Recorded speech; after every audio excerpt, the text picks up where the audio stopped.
It's the final showdown between S.H.I.E.L.D. and Izel. As Sarge shows his true colors, the team takes heavy hits, and an unconventional solution propels the agents into their final adventure. Oh, and COULSON lives! Sorta, but yeah. It's the Season 6 finale of Agents of S.H.I.E.L.D. Episodes 12 and 13, The Sign and New Life.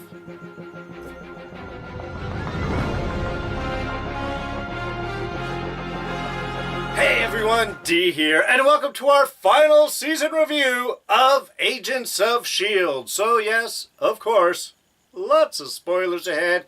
And as always, do want to remind you about our quick jump index system. In the description below, we'll have this entire review broken down, titleized, time-coded. Jump to the end first, jump to the beginning last. Watch this review in any order you'd like.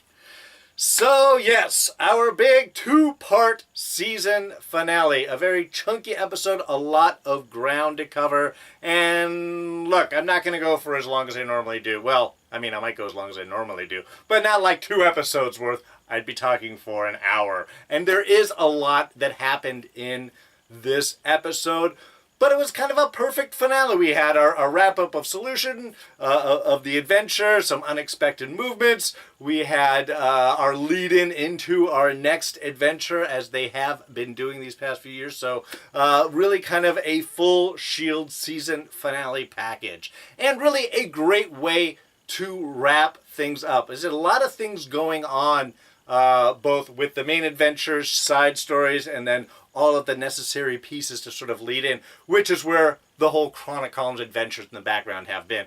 It's just been small little bits over these past few episodes. Definitely much more story than they would have been able to wrap up. So it sort of made sense that that would be pushing and basically be the origins that we are setting up to lead into our next final season next year. But again, for the main stuff, really some great moments, some good character evolution, some nice bits with Deke. I really enjoyed good Fitzsimmons moment. But of course, our main movement is with Sarge and May and Daisy to a certain extent, as we've been sort of tracing down that adventure. The big question is Coulson within Sarge. Can they extricate him? May's whole plan is, hey, can we separate the two of them? Pull Pachacootic out. Leave, the Coulson part behind.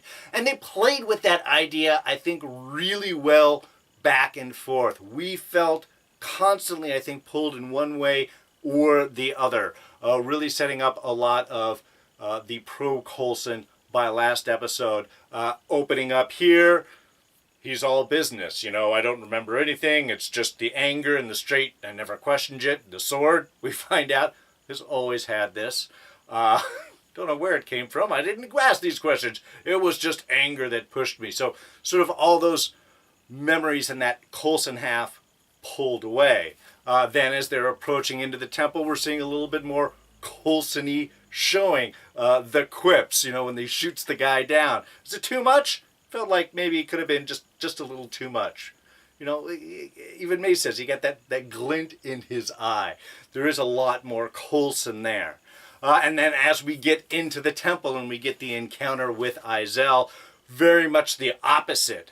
Then the Pachacootic side starts popping up until we get that beautiful, full May Felinda scene there, where we've got Izel and May standing off, pulling on either side of Sarge. One wants the Pachacootic, one wants the Coulson side. Who is going to win? And even that was sort of, again, played very well as to which direction they can go. In some ways, I thought maybe that was overplayed a little bit. I mean, I'm a big Felinda fan. I like the two of them together. Again, a lot of relationships I'm supportive in the show. But especially going back and rewatching some of it, there was an almost too much cheese. Again, and I think it's just because of when it happened, that this was not going to be we're going to pull a Coulson out of you. There was still so much more of the episode to go. that would have been, again, it just seemed timing-wise out and seemed kind of too much for me. It was too cheesy. I mean, it was very sweet with the whole, that's love, that pain inside you, that's love. Isn't that a nice thing? Not sure if that was the best analogy there. But still, that idea of not facing it, that's what's causing the pain. You did that to me. I mean, again, the May opening up. You pulled me out of that chair. You gave me a reason. You gave me the gift of seeing what love was. Again, all very sweet. But almost, like I said, just as arcs and finales go, a little too much. Not expecting the stab in the heart, though. I mean, the whole betrayals down the heart bit, quite literal. Which, of course, then shows us, no, there is no Coulson. That is just Pachacootic who is left. And then pushing May off into the other side, where we get the whole other's adventure there. Which, again, was great. I loved all of that. I loved May waking up, realizing, of course, there is no death in this place. And so there, even when you think that Sarge just killed May, now we're looking at it reverse the other side. Is this a plan? I mean, even later on, after May does the whole thing and takes out the hooded ones upstairs and takes the talisman and tosses them back out, which, again, all very awesome. We get Izel asking, did you do this? Did you plan this? Did you know how strong she was? Even the lead up into that scene, we have Izel talking about, our people are going to come through and they're going to be experience and taste and feel pleasure. And he's like, and pain. Is this now more of the Coulson side? So it was something they really played with constantly back and forth, I think, all the way up until those kind of final moments when we actually got to see the whole Coulson skin blown off, and the real vision of Pachacootic in flesh, which, again, awesome, very looking creature effects there. Was there. So it was one of those things I think played very well, even to the point where I think at the very end, where we had Izel getting stabbed and Daisy blowing out Pachacootic there, and Matt coming up with the sword and taking out. There was almost in that moment a question in my mind is, are they blowing off the physical form of Coulson, Sarge, killing Pachacootic within, and then those parts were going to come back together, and that's how we were going to get Coulson.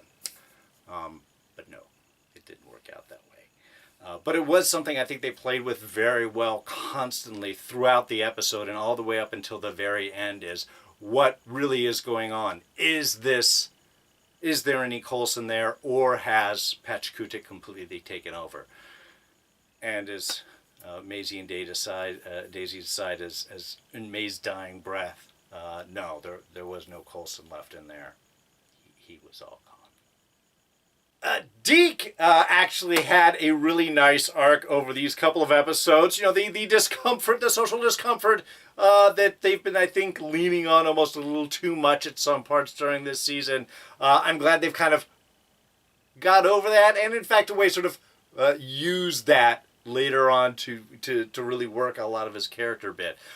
First off, like the really connecting with Fitz and Simmons, this whole sort of family thing, is that sort of discomfort has sort of settled away since last episode. He came up with the idea of what became these bracelets. And of course, popping out with a whole briefcase full of them. Oh yeah, sorry, if I had more time, they'd be in rose gold. All pretty. But it's great. Just great little bonding bits that we have, and seeing a lot of very similar mannerisms. The point where both Deke and Fitz look at each other and just sort of shrug. Huh. I mean, again, perfect replicating of form. But where did those bracelets come from? His lab, because yeah, he's moved his company into a bit of the lighthouse. How exactly does that happen? I am very sure that Mac did not authorize that. And how is Deke sneaking people in and out? He can't be transporting them with his little jump drive that he replicated, which is totally awesome, in backpack form. Simply because they've tested it and not all of the mice survived. I believe he very clearly said at some point. So that's not how they're getting him in. It was just, I mean, it's a great reveal and it's a good character build off of, but seriously, how the heck did that happen? Nobody knows about this. Again, it's not something I see Mac approving of. Yes, bring your company down and exploit more S.H.I.E.L.D. tech. And again, the bonding moment becomes sort of an unbonding moment. They still have to play with that discomfort, which was nice. And yeah, I mean, Fitz does have a point. He's stealing a lot of this technology. On the other hand, Deke also has a point. Well, they did steal the jump drive from the Remoreth. So, not like they developed. The fact that Deke can actually replicate that, because I think the one jump drive that they had was the one that was aboard the Zephyr, which they were jumping around the galaxy when they were looking for Fitz. So, he may not know how it works, but his future, tech knowledge does come into play. He is able to replicate and recognize these things. So, he's kind of doing a cool job. Yes, all the wrong way. But it did leave us to that just wonderful Deke blow-up moment, which I thought was perfect as he just sort of throws it all out. The girl that I gave lemons to thinks I'm crazy. My whole, where I come from no longer exists. All my friends are gone. I created this company because nobody liked me. I mean, it was a beautiful reversal and dressing down and just expression of frustration because, yes, he is socially awkward, but he did recreate a jump drive. He did recreate a lot of the tech and build on top of it and find a use for it. He is an effective person, so he's true. He survived a dark apocalypse. What do I have to do to prove myself? Think.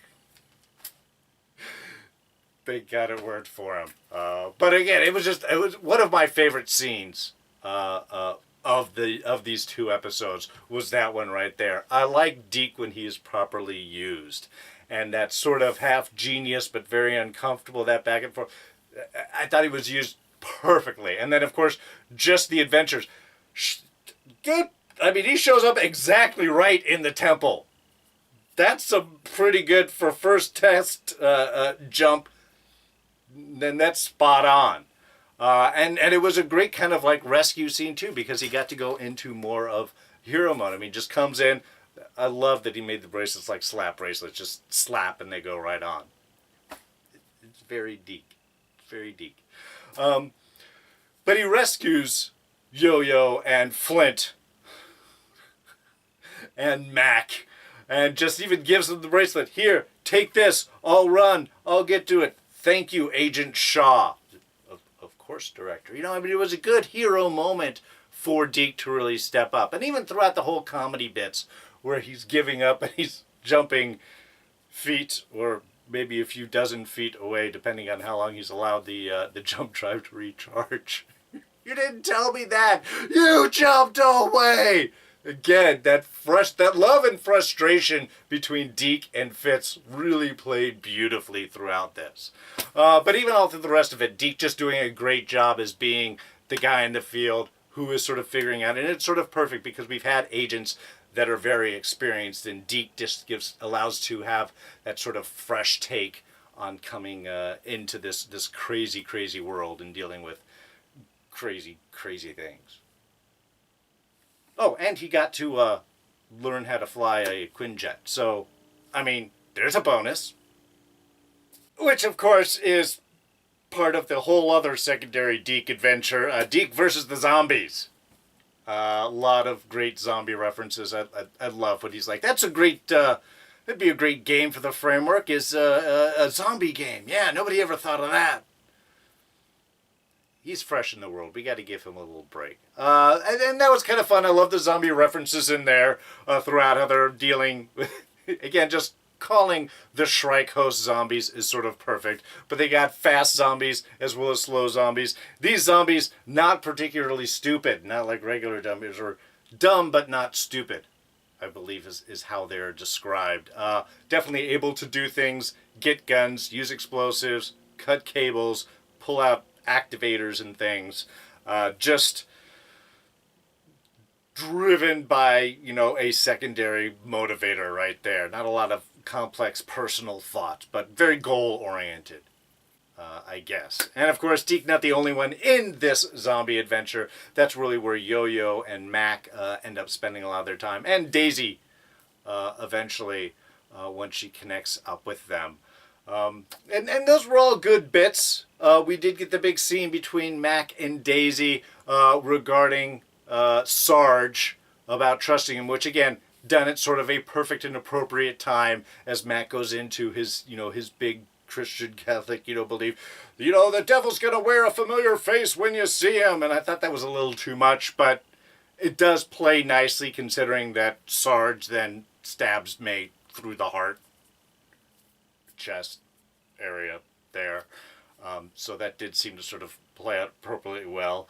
But we do get a lot of real just connecting between Yo-Yo and Mac throughout this, which was all well done until we get Yo-Yo caught with a Shrike. Right after she does the cool Matrixy shooting fest. That was awesome. Come on, the music totally out of the Matrix going on right there as she speeds up and does the ch-ch-ch, which, yeah, like Daisy, I didn't know that you could do that. Yo-Yo's really response being to that is that she doesn't have to move fast in order to slow things down. I mean, okay. I mean, if she can do that within a breath, perhaps that's really where she controls it, in her breath. With that, which, again, just a cool evolution of that power, which would have been really important and effective like 2 seconds later when the Shrike gets in. I mean, if that's coming in and you could do that, could you and pull it out? I know, we're always second guessing how to respond to these Shrike. I think it was handled perfectly. It would go in and crawl down before you had a chance to react. Shock takes a second or two to pass of like, oh my god, what the hell is this going down my throat? Does that ever sound good? I don't think so. Anyway, which gets us to our big kind of like potential loss scenes. And that's the one thing that I think that they worked really well in this episode, is that feeling of impending loss. Because not only has, at this point, May been stabbed through the chest, has luckily fallen into the dark dimension there where life means nothing, but she's effectively dead. Certainly as soon as she comes out, which we end up seeing, we have Yo-Yo caught in this, I've got a Shrike down my throat and I'm about to turn, and in fact at a point kind of has turned going after Max. So we're building up a whole lot of large potential loss. How much are we going to lose in this finale? And I think that's kind of tweaking our heartstrings, I think, a little much. I think we're all still big after the loss of Coulson last year, effectively, and then we had Davis earlier this year, like 2 episodes ago. So loss was a big heartstring to kind of pull on. But I think they sort of balanced that out well. And of course, once Izel got killed, that takes care of all the Shrike, which, look, I'm glad that Yo-Yo was fine. Don't get me wrong. But it is kind of a trope that they overuse, like once you kill the villain, then all the rest of the forces died. I mean, Avengers, the biggest one, set off the nuke, and then all the soldiers go out. Kill the host and all the things. It's like the vampire thing. Kill the vampire and all the vampires that he turned will turn back to normal. It's a quick, easy solution, and I think laid on too often, too much. But I'm going to forgive it because it allows Yo-Yo to live, and that's really sort of what we wanted to see here with that. But they still leave us with that heavy loss of May, which is a really hard hit. Or would be if Gemma didn't show up. Now, to go into Gemma's whole reappearance there at the end, do have to kind of backtrack just a little bit and kind of touch on the whole Chronicon story that we've had these past few episodes, which I sort of mentioned before. To be honest, I wasn't a big fan of them. I think because they were so light, they seemed such an additional an additional story that was kind of unnecessary, started to make things feel a little unwieldy. Oh my God, there's all these different parts moving on. You know, it detracted focus. And I think, so they kind of annoyed me for a little bit. Now, I love Enoch. You guys know that. But yeah, I just, the Chronicon story was annoying me a little bit, especially these little epilogue add-ons that we've just sort of had these past few episodes. But it does make sense when, like I said, realize that that's all been backstory to set us up for our big forward adventures, which of course really kind of comes into play in one of my other favorite scenes of this episode, and that is the Fitzsimmons sacrifice scene. Because of course we've seen at this point the Chronicons are have invaded.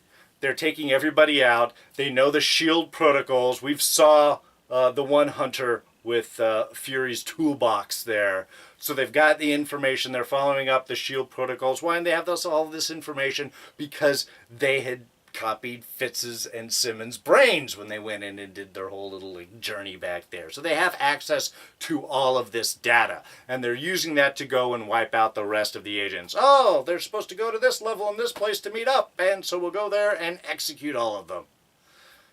Very harsh. Goal being, we're going to establish what? Chronicon 3 on Earth? There are a lot more than just the agents on the planet. There are several billion other people, many of them in armed forces with guns. They're not laser guns, but still, a lot of resistance. It's not just S.H.I.E.L.D. I don't think they want to set Chronicon 3 just inside the lighthouse. But okay, they've got a plan. And I love the fact that once they realize that they're copying their brains, they can't go with the rest of the agents. As Gemma says, we're a liability at this point. Anything that we can think of, they're going to follow up. So the more that you guys can make choices that we don't know about or couldn't be involved in, the less likelihood that the Chronicons will catch up and get them. They're smart people. Very brilliant. Where can they go? Where can they go? The only thing that they didn't know when their brain wasn't, of things that they've learned since their brain was copied, that being, of course, the Deke's lab, so perfect place to go and send them. It was an empty level beforehand anyway, so I guess that's sort of how they snuck them on. Still, there's doorways. How do you get all those people in the doorway? Anyway, I'm digressing. The self-sacrifice team. Got to take out all the technology. If the Chronicons get to the framework that is all of the brain scans of all the agents, including Agent Coulson, which would be an invaluable resource for the Chronicons to go and exploit and take advantage of things. So all of that information has to get wiped out. We're trapped in a room, set in the C4. There's no radio timer. There's no way out. Your standard big sacrifice scene. So of course, we know that can't happen because they keep breaking Fitzsimmons up. They can't do it again. And we get rescued by Enoch, which, of course, come on, let's be honest. We knew Enoch didn't die. We knew his buddy was most likely Enoch in disguise. We all thought that, right? Just me? No. I know. We all thought that. But it was still a great reveal and a great use of his frames. I had to take drastic, bold action.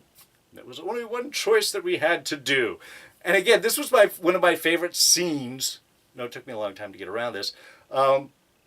Just because of the interplay. I mean, we get the great Fitzsimmons moment. We get the sacrifice. We get the discussion of the reality of what they're doing, the choices that they have to make, the drama, the depth. All of that was right there. We get the joy of Enoch being saved. And then, of course, we get the mystery set up again, which really builds us directly into where we're going to be going with Season 7. We know Enoch says, we have to make a choice that will, this will be the toughest adventure that you ever have. It's like, no, not really. We've done lots of stuff. Again, Enoch's being very strong and serious, and they just have that experience just rolling off of them.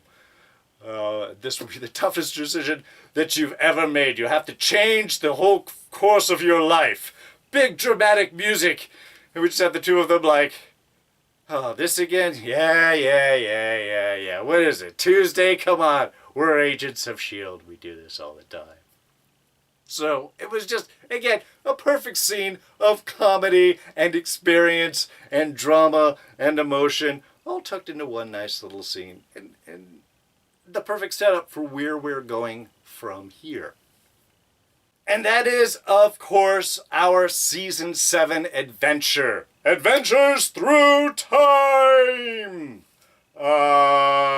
Which, again, super cool. Rumors, discussions that Season 7 was going to deal with time travel, and yes, indeed, it does. When Gemma shows up, she has been gone for some time. Her demeanor's different, the material's different, the Zephyr's been all bit up. Why? Because they've had time. They're able to time travel. You're able to get a lot of things done in what appears to be a very short period of time. But they lay in a lot of good potentials for what we might see. Obviously, the main thing is going to be the Chronicons are trying to establish Chronica 3. They're going to be using S.H.I.E.L.D. tech, S.H.I.E.L.D. history, S.H.I.E.L.D. knowledge in order to do this. So the team is going to have to go through time to try and counteract whatever the Chronicons are going to try and do to take over Earth.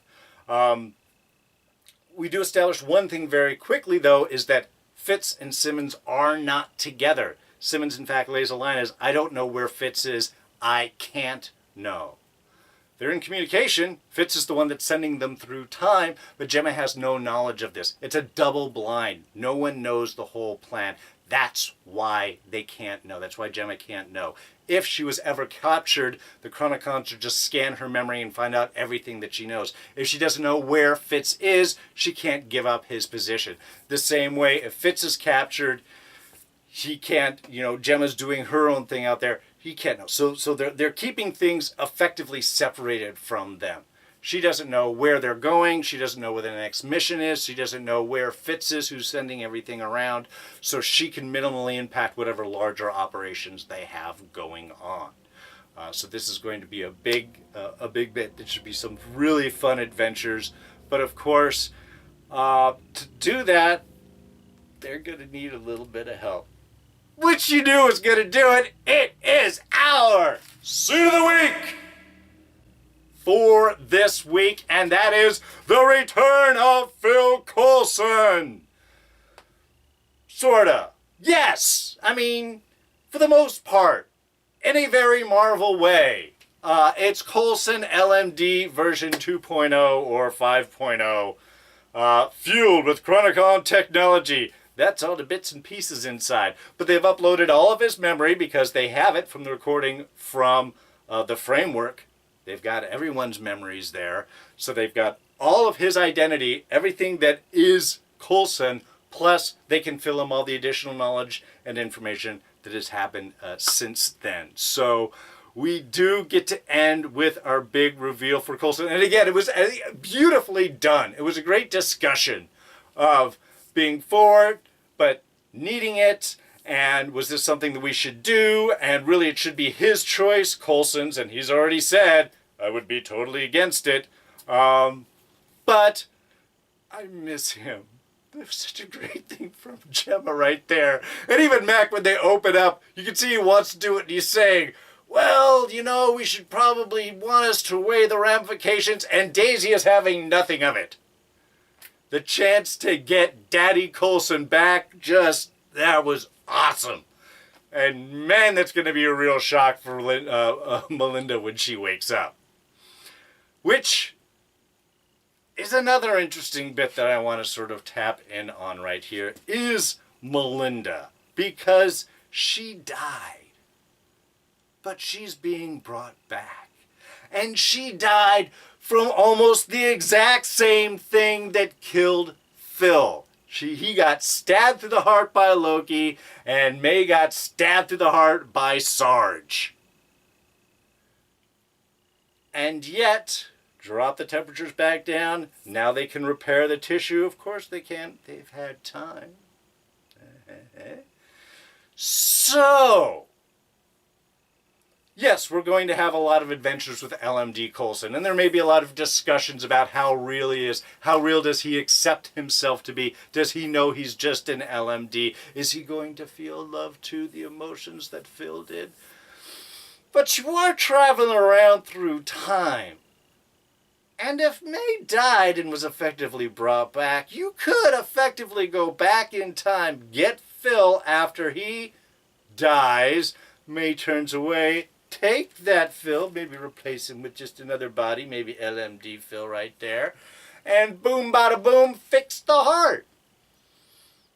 I mean, you could probably do it before, but then May would be with the LMD May, and she might be resistant to that sort of idea. But I'm just saying is, May died the way that Coulson did. They're bringing her back. They're doing time travel. Is that a way to bring the actual Phil Coulson back? Or a parallel universe of him that's as close to the original as you can? Fingers crossed. Alright, just a couple of small things.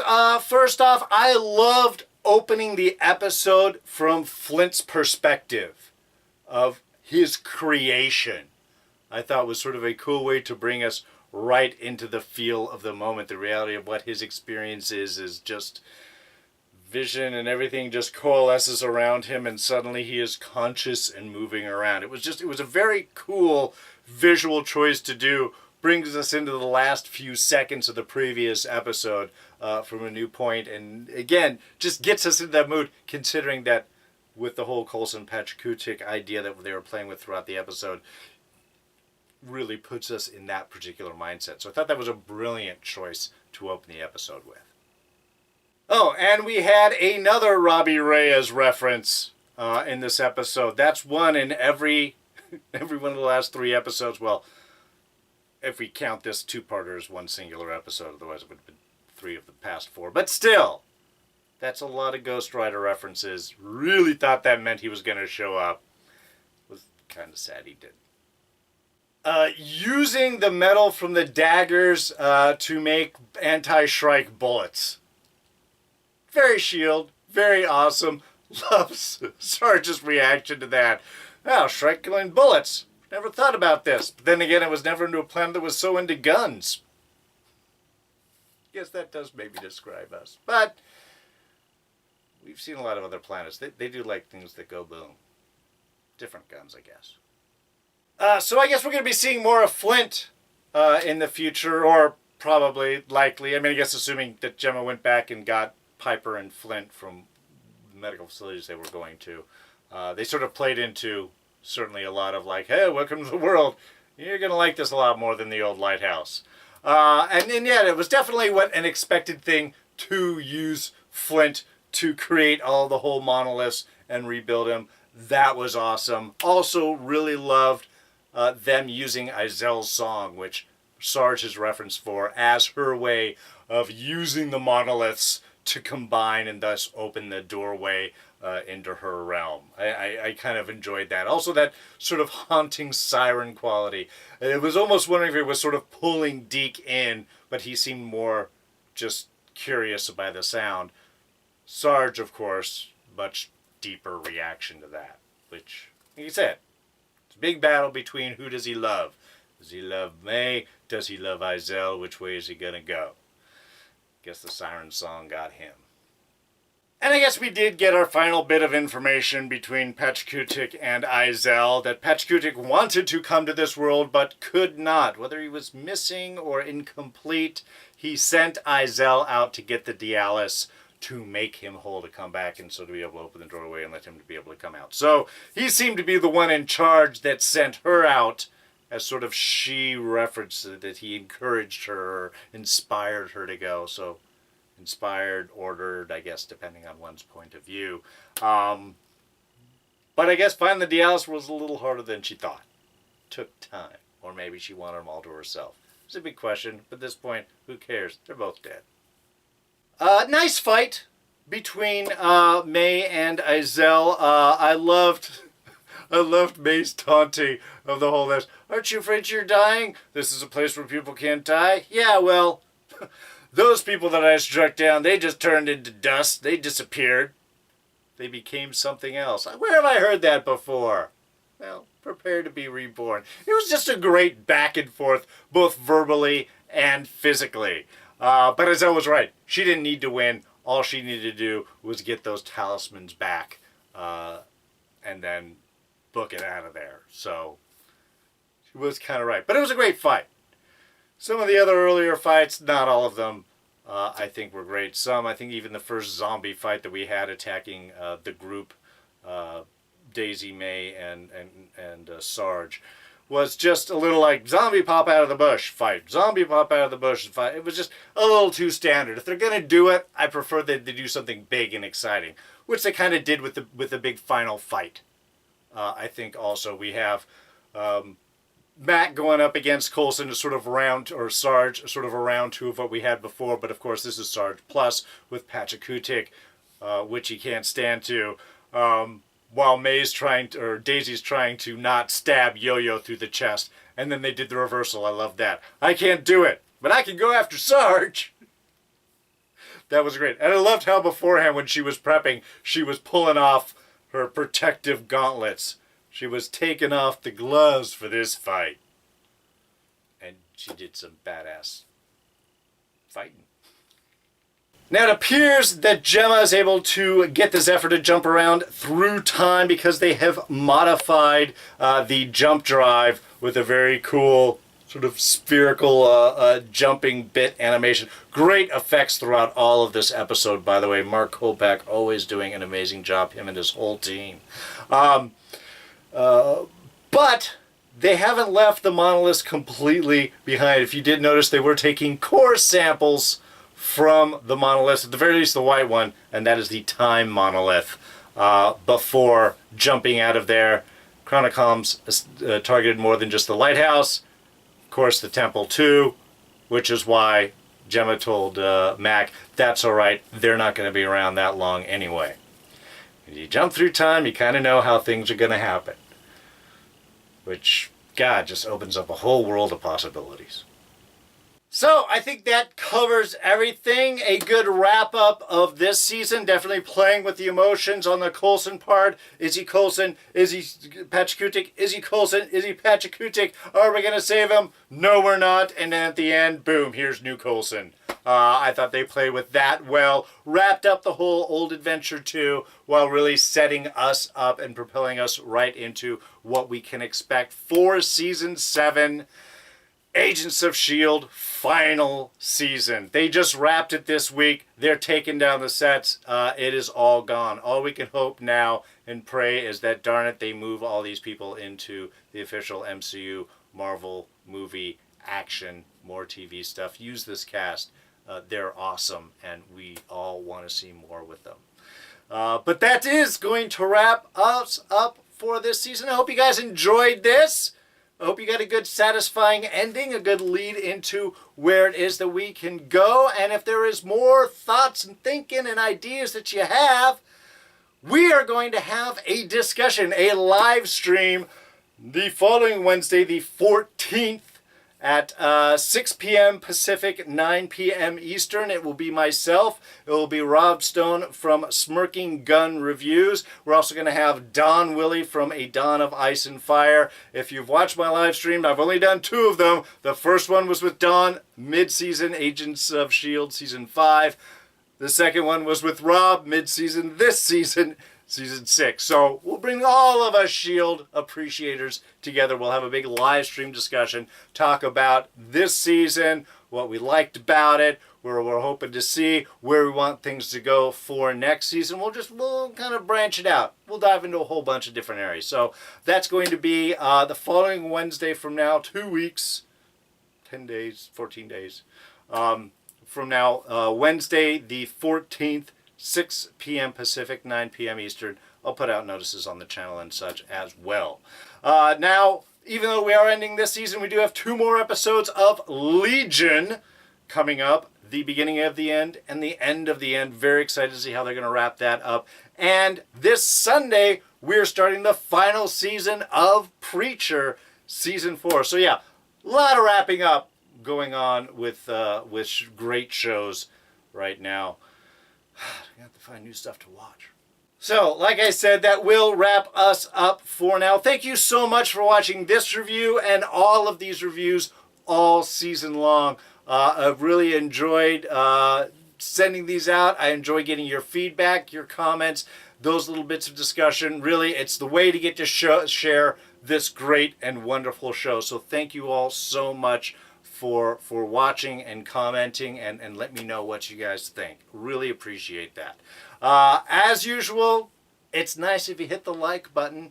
It's nice if you leave me comments down. Tell me what you guys thought about this season, what you're hoping to go forward. And actually, if you do have any questions you want me to address on the live stream, go ahead and throw those down there. I'll comb through that and I'll try and get to as many that I can from our season wrap-up live stream. So definitely comment section below.